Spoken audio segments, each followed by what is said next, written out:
Israel ने Iran के एक और टॉप पॉलिटिकल लीडर को मार दिया, लेकिन ईरान पैनिक मोड में नहीं है। Iran is running on the principal target the man but the system survives. इसे सिंपल शब्दों में आपको समझाती हूँ कैसे।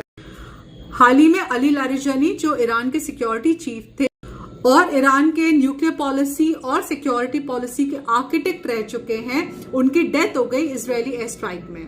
इतना बड़ा झटका, लेकिन वॉर अभी भी जारी है बिकॉज ईरान का जो पावर स्ट्रक्चर है वो इस तरह से बिल्ट है कि किसी एक लीडर की डेथ से कोई फर्क नहीं पड़ता। ईरान में पावर्स इंस्टीट्यूशंस में सेंटर्ड हैं, किसी पर्सन में नहीं।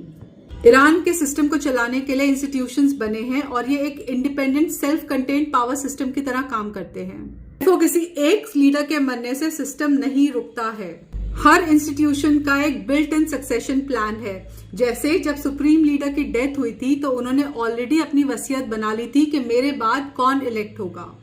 ईरान की मिलिट्री डिसेंट्रलाइज्ड है। जो रेवोल्यूशनरी गार्ड्स हैं उनके 31 रीजनल कमांड्स हैं और जब किसी लीडर की टॉप लीडर की डेथ होती है तो ये जो रीजनल कमांड्स हैं ये ऑटोनोमसली काम करते हैं। इनको पता है इनको क्या करना है।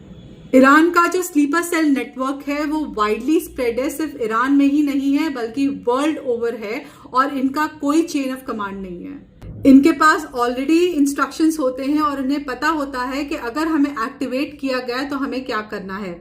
सुप्रीम लीडर की डेथ के तुरंत बाद सारे स्लीपर सेल्स को एक्टिवेट कर दिया गया था एक एनक्रिप्टेड मैसेज से।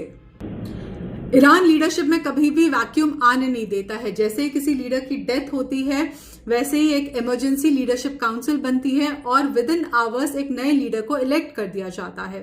सो now you know why Iran system is built for the leaders to die. Follow me for real geopolitics news and not just the headlines.